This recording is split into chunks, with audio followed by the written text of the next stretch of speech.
Live from WRAL News Headquarters in Raleigh, your number one source for local news. WRAL News, coverage you can count on. Officers were hurt in a car crash, and now those two officers are recovering after a trip to the hospital. We're going to have brand new information from the police chief about what the investigation has turned up so far. Plus, a space explosion there. A Starship flight test went sideways in Texas overnight. We'll tell you what we know about the blast. And two next weather makers, of course, heat for today and ongoing into next week. Today's a WRAL weather alert day. We have the chance for late day storms. I'll walk you through the timeline. And honoring Juneteenth. Events are happening all across the Triangle to commemorate the end of slavery 2 years after the Emancipation Proclamation was issued. We'll show you how one celebration in Raleigh is remembering Black Civil War soldiers. A lot going on as you're waking up with us here this Thursday on WRAL News and Fox 50. Come on by, stop and join us. I'm Chris Lovingood. We do want to get over to a little bit of why today is a WRAL Weather Alert Day. Not one, but two weather makers that you're tracking there. That's right, boy. This front is headed our way, but before it gets here, it is going to be very hot again today. The front has been causing severe storms across the Midwest and definitely across parts of Tennessee overnight last night. See all those yellow boxes popping up? Those were severe thunderstorm warnings. Lots of heavy rain and lightning with this, but currently no warnings. Here's a look at the timeline for us. We could see some storms as early as 5 or 6, but the most recent runs of the models are a little later than that, maybe more like 6 or 7 o'clock, starting to move into our western counties and exiting by around 9 or 10 o'clock. It looks like a fairly fast-moving band that comes through. Damaging wind will be our biggest threat, but there could be some hail and certainly the potential for some heavy rain.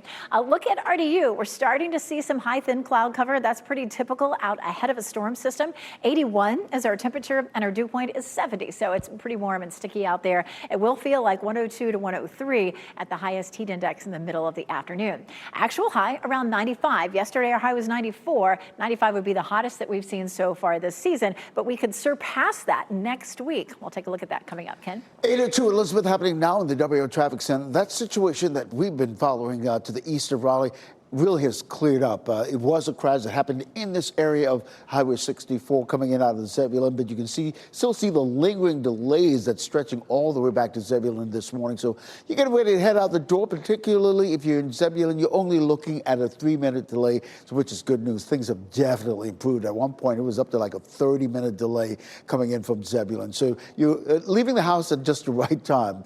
This crash on Trinity Road, eastbound near Edwards Mill, the Lenovo Center is right there.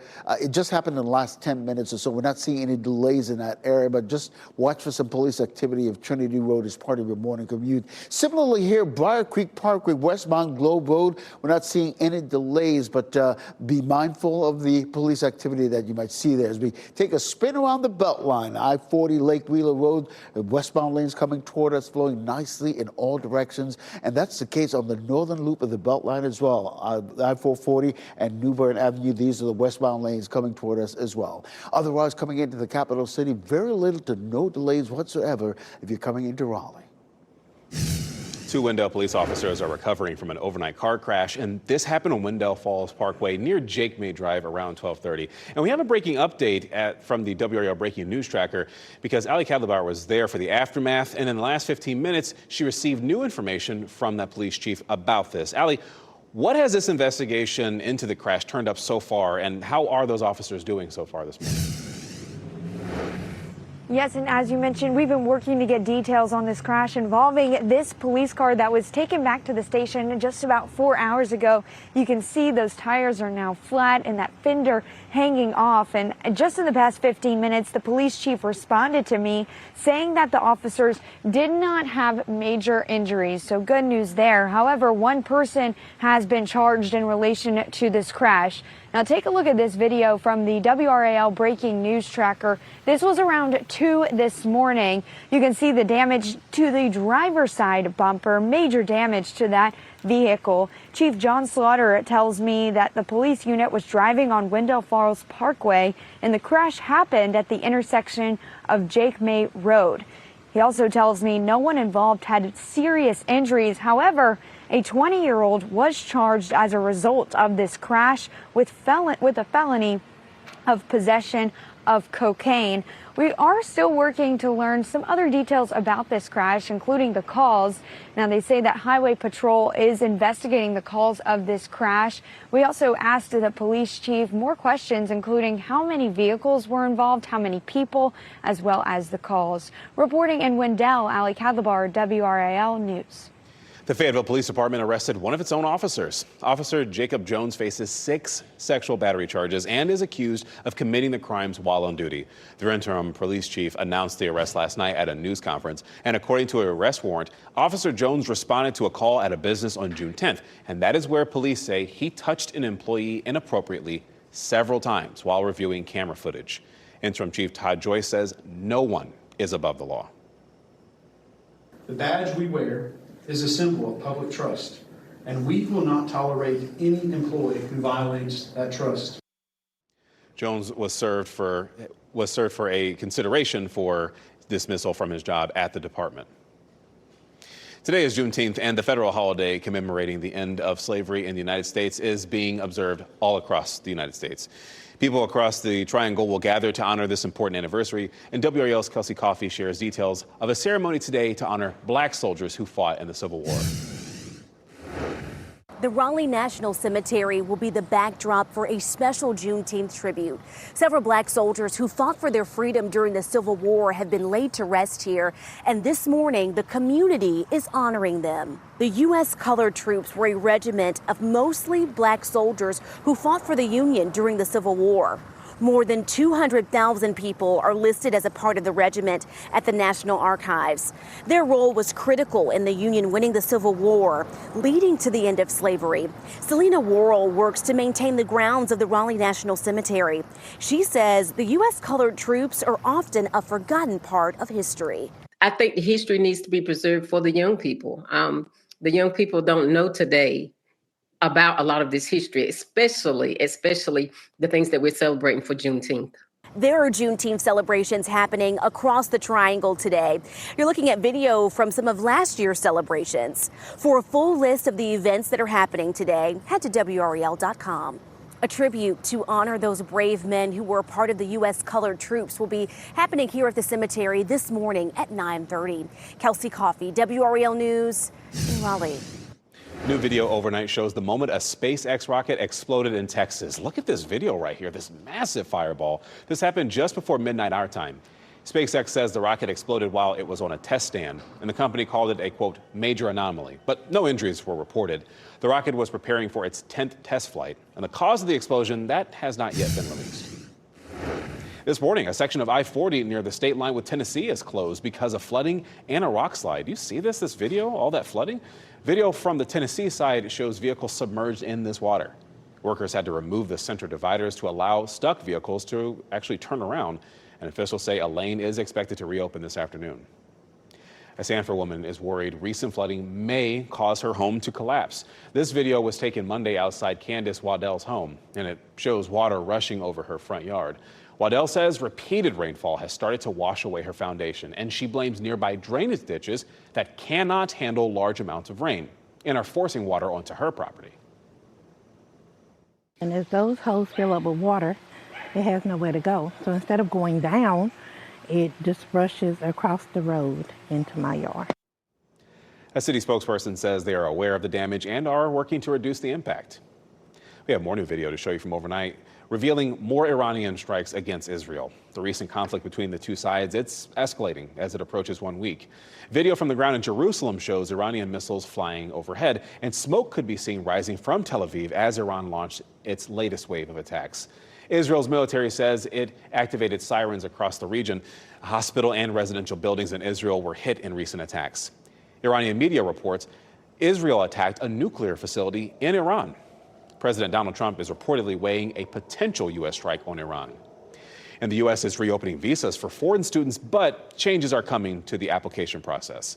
The State Department says all applicants will now be required to unlock their social media accounts for review. An AP report says government officials will be looking for indications of hostility toward the United States.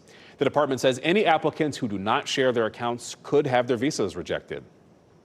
Demonstrators are calling on Governor Josh Stein to veto a pair of bills, and these would create more cooperation between state agencies and federal immigration authorities. Supporters of the bill are in favor of a tougher approach, but those against it say, well, immigrants are being treated unfairly. More than 100 people were gathered at the governor's mansion to criticize the bills. Republican House Speaker Destin Hall says these bills are necessary because he says some sheriffs are simply not cooperating with ICE. But protesters say the legislation is inhumane. These bills affect real people, real immigrant communities. It also allows ICE to go to UNC school systems, and I go to Western Carolina University, and that's very scary because I'm legal, but it's scary to think that they could stop me and just ask about that, and who knows, maybe they'll take me. The governor's office collected letters from people who wrote about their concerns, and the bills are headed to Stein's desk. But it's not clear if he has decided on whether he will actually veto the bills. Your time is 8:10. Reeling from research resource cuts. Hear about the effect leaders at UNC Chapel Hill say federal cuts is having on the important work they do. Plus, Pacific storm strengthens. Hurricane Eric is making landfall on the west coast of Mexico. We're going to explain what people could be expecting in that area. And today's a WRAL weather alert day. We're going to see a line of strong thunderstorms that comes through this evening. Wind damage will be our biggest threat. I'm going to walk you through the timeline on Futurecast coming up.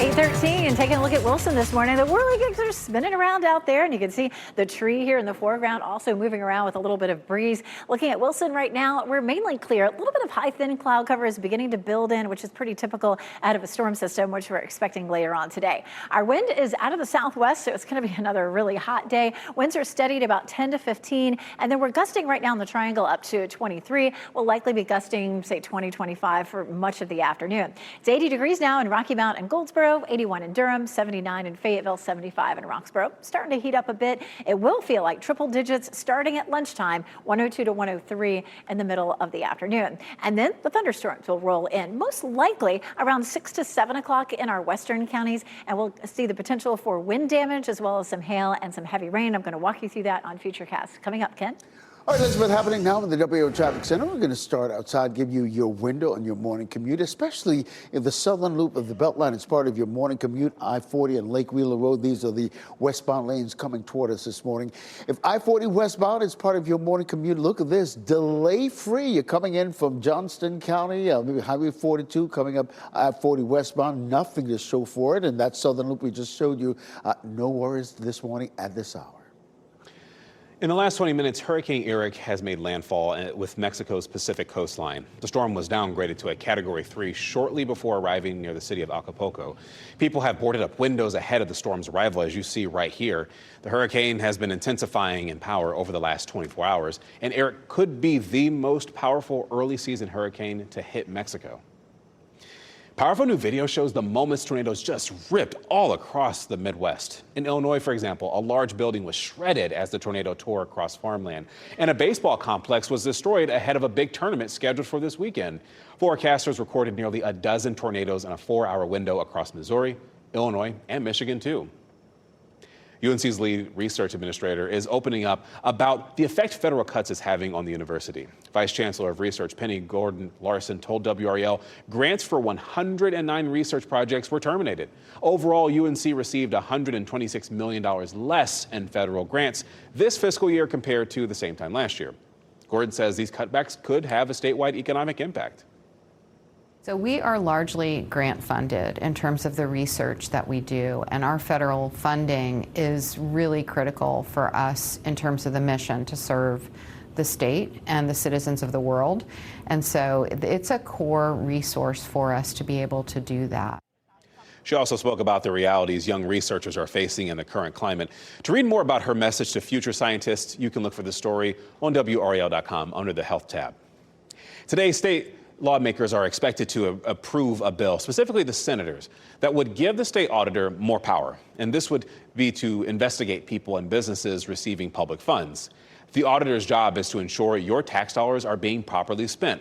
State law already empowers the auditor to probe state and local government agencies. House Bill 549 would also exempt the auditor from a law requiring the governor's approval for hiring consultants. Lawmakers on both sides criticize early versions of the bill. They say it could lead to abuses of power by people who work in the auditor's office.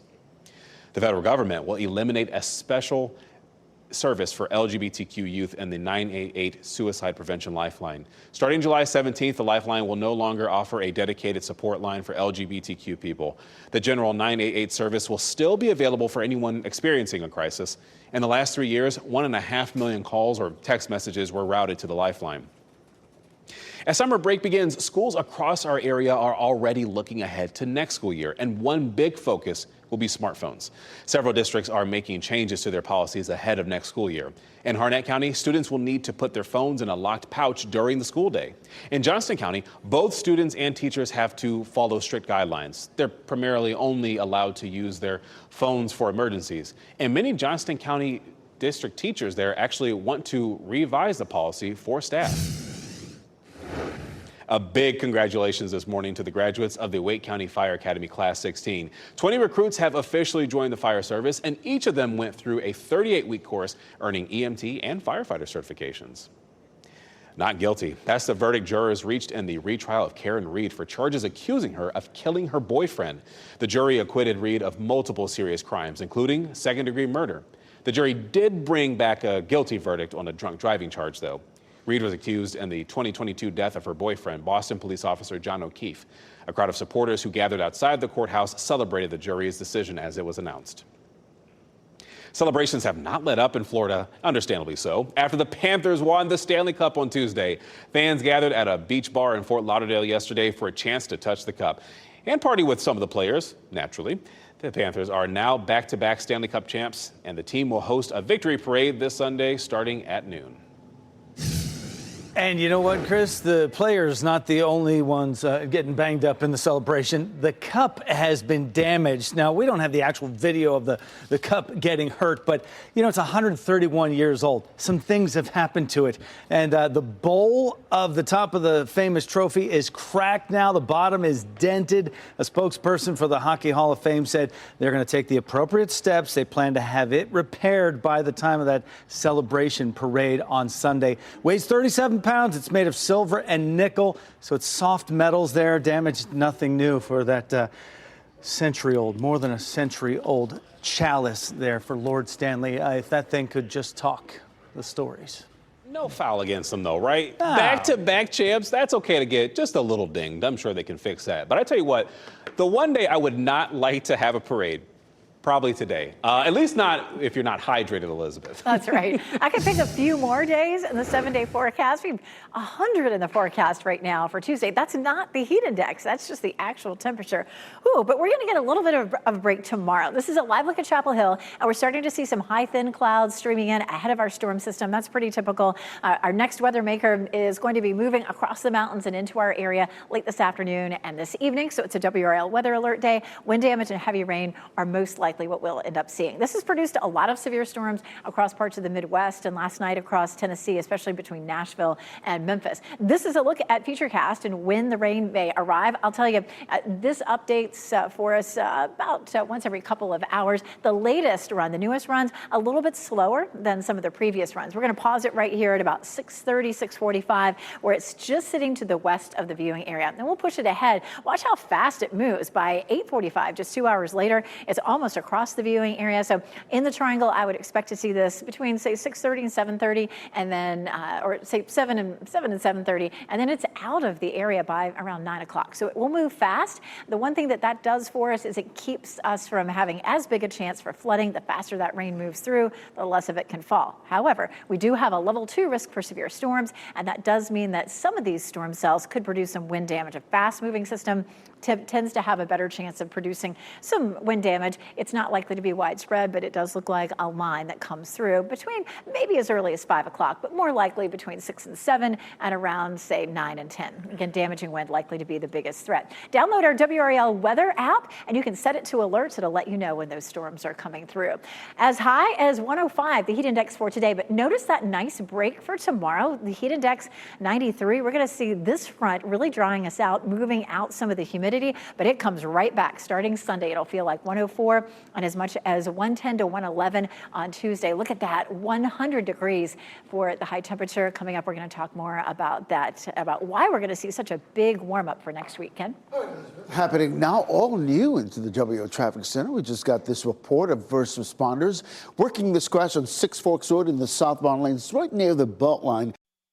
Stay safe with the latest WRAL Weather Alert Day info. Get up to the minute weather and traffic conditions when you get in your car. In Raleigh on 99.3 FM, in Durham 96.5 FM, and everywhere on 101.5 HD3. Good morning. Your time is 8:26. I am Chris Lovingood. We do want to get your weather forecast with meteorologist Elizabeth Gardner. Starting to warm up out there. Right now it's 80 degrees in Wilson where it's breezy. We're seeing winds gusting to about 20, 25 right now, and it stays breezy this afternoon. 81 in Durham and 79 in Fayetteville. Some increase in our cloud cover.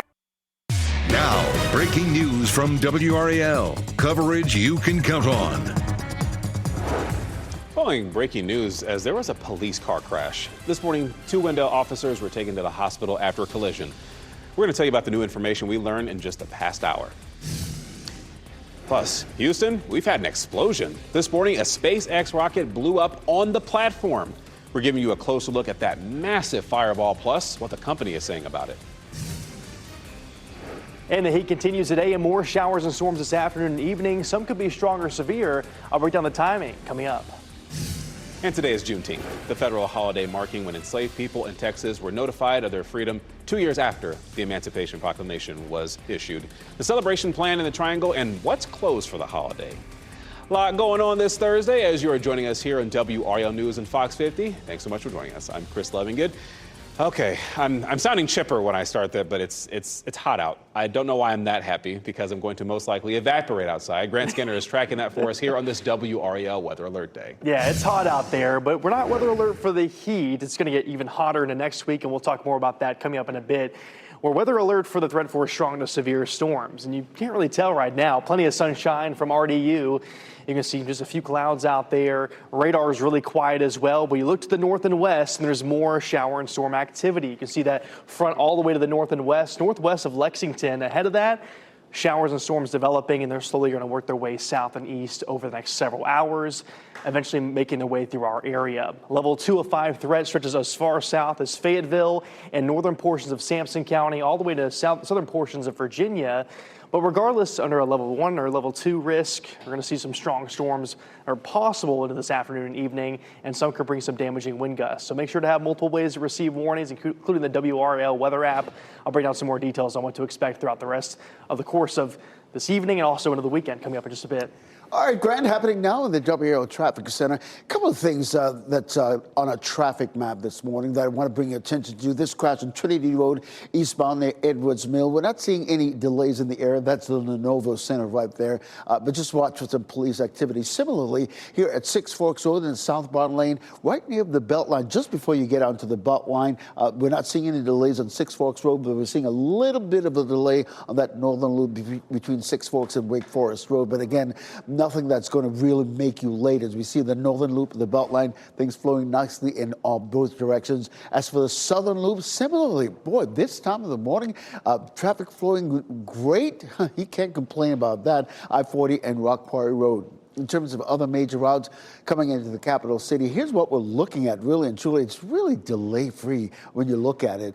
Just about a 3-minute delay coming in from Wake Forest and a 2-minute delay if you're coming in from Knightdale this morning. Similarly, if you're heading into Durham, all those major routes are delay-free at this hour. You're getting ready to head into the car. Tune us in on the radio. We got you covered. 101.5 HD3. We have breaking news we're following this morning as 2 Wendell police officers are recovering from a crash. And that happened just after midnight on Wendell Falls Parkway. Allie Calabar is in the WRAL breaking news tracker. She has been following this story all morning long. Allie, you are outside the police department, but you also have an update from the police chief there.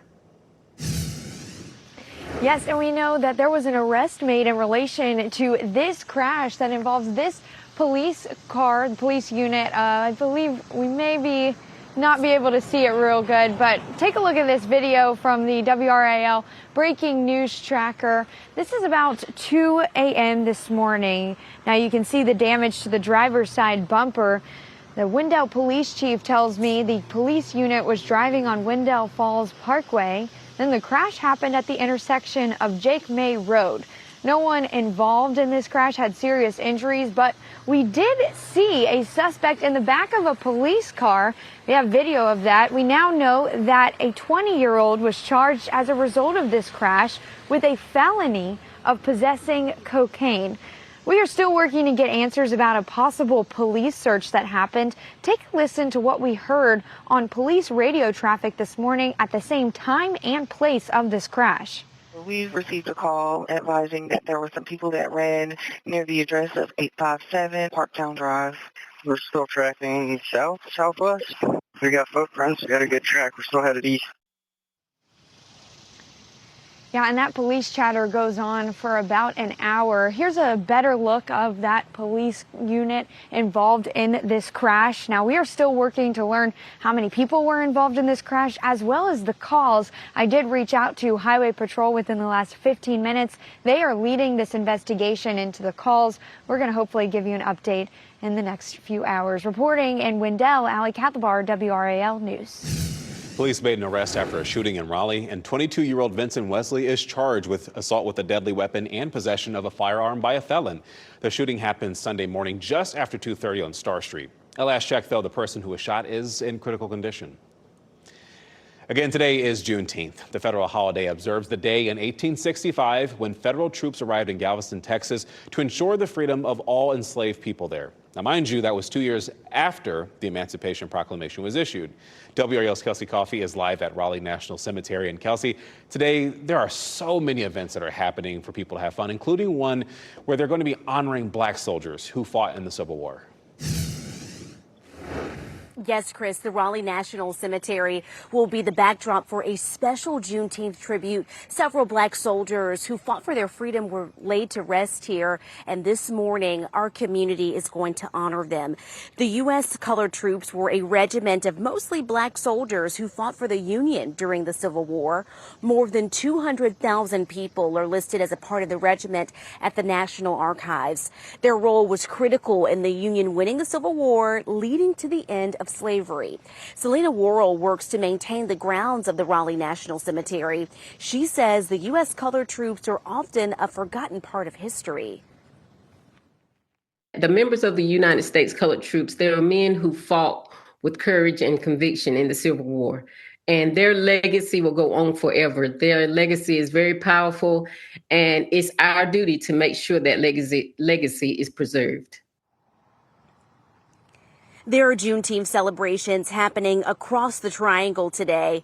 Looking at video from some of those celebrations last year. For a full list of events that are happening today, head to WRAL.com. And a memorial tribute will be happening here at the cemetery within the next hour to honor those men who were part of the U.S. Colored Troops. Kelsey Coffey, WRAL News, live in Raleigh. You should be aware of several closures happening today in recognition of Juneteenth as a federal holiday. For example, banks and government offices, they'll be closed. There will be no trading on Wall Street. No mail will be delivered from the U.S. Postal Service. Some retail pharmacies may close too, but their stores, as well as most major retailers, will likely stay open. 2 people are facing murder charges because of a shooting in Goldsboro that killed a man. Police say 34-year-old Mark Gant and 50-year-old Pamela Owens were arrested. They're charged in the shooting death of 58-year-old Jeffrey Allen on Norwood Avenue Tuesday night. Both Gant and Owens are being held without bond. All right, we have got to show you this new video overnight revealing the moment a SpaceX rocket exploded in Texas. This happened just before midnight our time. SpaceX says the rocket exploded while it was on a test stand, and the company called it a, quote, major anomaly. No injuries were reported, though. The rocket was preparing for its 10th test flight, and the cause of the explosion, that has not yet been determined. Escalation in the conflict between Iran and Israel as more strikes are fired between the two Middle Eastern nations. This morning, Israel says Iranian missiles hit a main hospital in the southern part of the country. Israeli leadership says at least 40 were wounded this morning, and that's because of several strikes, including at the hospital. Meanwhile, Israel carried out strikes on a nuclear site in Iran, and President Donald Trump is reportedly weighing a potential U.S. strike on Iran. And Chris, just as all that is happening today and response is coming in from both sides, Israeli Prime Minister Benjamin Netanyahu met with a small group of journalists in Tel Aviv. Now, this is one of his officers. He has finished speaking here, but still that small group of journalists, he was clearly upset, Netanyahu, talking about the hospital targeting. He says Israel is fighting for the removal of nuclear weapons and ballistic missiles. Iran is targeting hospitals with baby wards and civilians nearby and saying that they say they're targeting military sites, but Netanyahu says there are no military sites anywhere near where they are now. And he has said that Iran has said numerous times that they will use nuclear weapons to try to wipe Israel off the map. And he said, quote, "We will not let them, and we're taking steps to make sure it doesn't happen." This morning, a Fayetteville police officer is facing 6 sexual battery charges. Jacob Jones is accused of committing the crimes while on duty. Investigators say on June 10th, Jones responded to a police call at a business in Fayetteville. And while reviewing camera footage, police say Officer Jones inappropriately touched an employee several times. Interim Police Chief Todd Joyce says Fayetteville police, well, they hold officers to the highest level of trust, and no one is above the law. We understand incidents like this can erode the trust we work so hard to build with our community. It is our responsibility to be transparent and to hold ourselves accountable for our actions. Jones is being held at the Cumberland County Detention Center with a $25,000 secured bond. Today, state leaders will consider allowing Duke Energy to raise your electric bill. The reason? To pay for future power plants.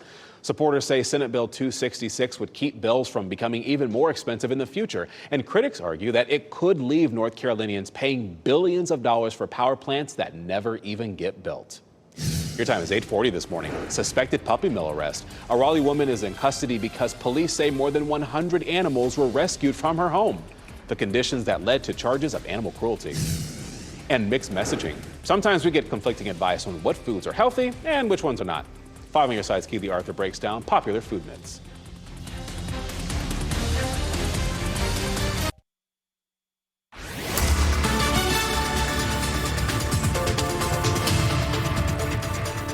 Plenty of sunshine out there right now, but shower and storm chances will pick up later this afternoon and the evening, so you want to get out now. If you want to get outdoors, the view from Pinehurst, you can see lots of folks enjoying the weather for now. It's going to get hotter this afternoon and more showers and storms as well. Weather alert day for that severe chance into this evening.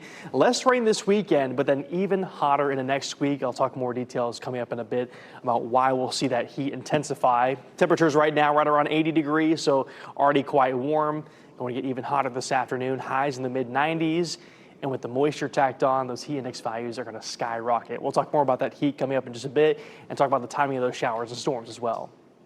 All right, Grant, happening now in the WRAL Traffic Center. We'll take a live look at I-40 and Rock Quarry Road, where traffic flowing nicely in all directions. No delays to report, really. And any of the major routes coming into the capital city, as you're about to see right now, it's a situation where everything, basically, you're looking at a 2-minute delay coming in from Wake Forest. We are seeing a little bit of congestion building on those I-40 US 1 lanes coming in from Apex this morning. I'll keep an eye on that and let you know how that's going to affect your morning commute. All right, thank you, Tim. A woman is facing charges in connection with what investigators called a puppy mill bust this month in Raleigh. Aurora Garcia Moso faces 6 counts of cruelty to animals. More than 100 dogs and puppies were rescued from her home, and the animals were extremely underweight. Many of them were suffering from skin and hygiene issues, according to authorities. The SPCA of Wake County says several of the dogs have already been adopted, and many others are still in need of loving homes. Many times when dogs come from situations like this one, they have never lived in a home where they don't know what a ceiling fan is. They don't know what the sound of a dishwasher is, or a dryer, or a washer, or a vacuum.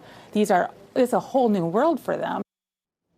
The rescued dogs have been sent to different shelters and foster homes around the state. And if you would like to help out, you can go to WRAL.com to find out how. With many mixed messages and misleading claims knowing which foods to feed your family, well, it's not always easy, right? 5 on your side's Keely Arthur explains how you can cut through all the confusion. Are seed oils bad for you? What about nightshade vegetables? And is there any benefit to raw milk?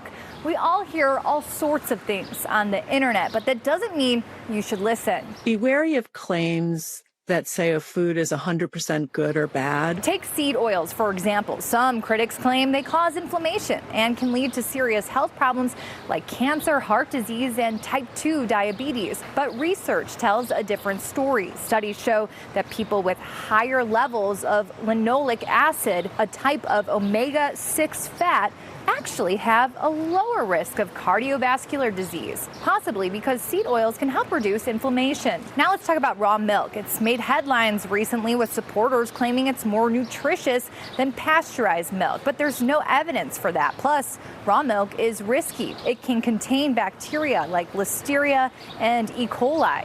What about nightshade vegetables, things like tomatoes and peppers? They contain a compound called solanine, which researchers say can cause inflammation, but they're also chock full of antioxidants, which combat inflammation. So there is no need to put down the tomatoes and peppers. Keely Arthur, 5 on your side.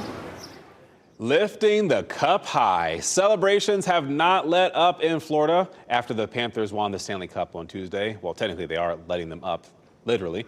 Fans gathered at a beach bar in Fort Lauderdale yesterday for a chance to touch the cup and party with some of the players, naturally. The Panthers are now back-to-back Stanley Cup champions, and the team will hoist the victory parade, I should say host one, this Sunday starting at noon. They'll hoist the Stanley Cup at that parade. A first look at the boss and a family turns to crime in an all-new Netflix series. Douglas Hyde has that and more in this morning's Hollywood Minute.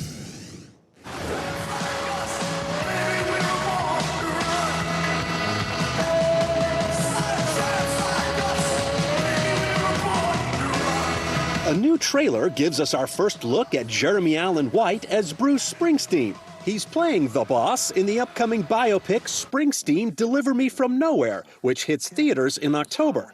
The Bear star does his own singing in the film, which chronicles the making of Nebraska, one of Springsteen's most acclaimed albums. $10 million worth of cocaine and opiates. You realize we've crossed a line. There's no coming back from this. Don't have a meltdown right here in the mud. A prominent family turns to crime to keep their empire alive in Netflix's The Waterfront. The series premieres today and is based in part on the real-life experiences of show creator Kevin Williamson. Kevin Williamson has been very open about the fact that back in the 1980s, his father was involved in trafficking. It was marijuana. You'd be amazed what you'll do when your back is against the wall and you're about to lose everything. Oscar-winning director Catherine Bigelow gave us military movies like The Hurt Locker and Zero Dark 30. Now she's turning her focus to the White House for the Netflix film A House of Dynamite. Starring Idris Elba and Rebecca Ferguson, the political thriller centers on a missile attack against the U.S. and the race to find who's responsible. A House of Dynamite explodes onto screens this fall. In Hollywood, I'm Douglas Hyde. A small town put a canine citizen in charge, and that's what's the topic of this morning's What's Trending. Man's best friend is assuming a leadership position in one Vermont town, it turns out. Tila was sworn in as the first ever dog mayor of Middlebury this week after being elected by town residents. The 4 candidates in the race helped raise money for people without the financial resources for vaccinations, spaying and neutering, and Tila will serve as mayor for 1 year. Cute little doggy there. Oddly enough, do you know last year I took a picture of my dog Cha-Cha. I thought it was the cutest thing. She looked like it was in some kind of political poster there. I don't know. I thought it was adorable. I think Cha-Cha would make a good mayor. I don't know. Grant, would you vote for Cha-Cha to be mayor of Doggy Town? I would definitely vote. It deserves a big woof. That's so cute. I love it. Love that little doggy. Weather-wise today, though, talk a little bit about why today's a WRAL Weather Alert Day. Yeah, so showers and storms will pick up into this evening, later in today, and that's when a front will start to move through our area. Some stronger storms could develop ahead of it. A level 2 of 5 threat, that main threat being damaging wind gusts. So could see some very localized flooding, but that's not as big of a threat here. It's damaging wind gusts that we're watching out for into this evening. So here's the latest look at the forecast model timing. Our future cast, you can see showers and storms starting to make their way in our northwestern spots by around 5 o'clock this evening, slowly working their way south and east through Wake County down through Hoke County by around 7:30 p.m. this evening, and then making their way out of the area closer to 9, 10 o'clock. Now, again, this is just one forecast model run. We could see some small changes in this timing into this evening, but overall, that's generally what we're thinking in terms of when these showers and storms will pass through. By tomorrow morning, we'll leave some scattered cloud cover, going to stay warm and humid as well into tomorrow morning until that front can pass all the way through and that deep cooler air can move in. But for the time being, just some scattered clouds, and it'll be quieter into tomorrow morning. So rain chances this evening picking up to around 50% by 7 o'clock, staying that way all the way through 11 p.m. And again, watch out for that threat for strong to severe storms. Some could pack some damaging wind gusts. Heat index right now already at 84 in Raleigh, Goldsboro 86, 90 in Clinton, South Hill at 86 degrees. It feels very muggy out there already, and that heat index will continue to climb into this afternoon. 103 by 3 o'clock, and that's not the end of this heat. You see by this afternoon, 102 Raleigh, 102 Goldsboro, Clinton down at 103, Southern Pines at 100, Roxborough at 101. And this heat dome will continue to build into this weekend. So we'll have a brief break tomorrow as we have some slightly drier air that moves in with that cold front. But then this dome of high pressure builds in. That's going to bring some oppressive heat. It's going to be really, really hot as we head into next week. So I'll have to watch for the heat risk into next week. Monday already at a major risk. Then by Tuesday, you'll see these areas of purple indicating an extreme risk for heat. So it's going to be a very, very hot start to next week. High at 99 on Monday, 100 on Tuesday. So drink plenty of water, take breaks in the AC when you can. And today's even going to be hot. 95 for the high today. Showers and storms will pick up into this evening, so make sure to have the WRAL weather app to have ways to receive warnings. Those rain chances drop off for the weekend, but then that heat returns by the time we hit Monday and Tuesday of next week. So again, drink plenty of water. It's going to be hot out there. 100 on Tuesday. All right, thanks, Grant. 2 Wendell officers were taken to the hospital after a car crash in their patrol vehicle. What we're learning about what led up to that collision. And here's a look at your winning NC Education lottery numbers.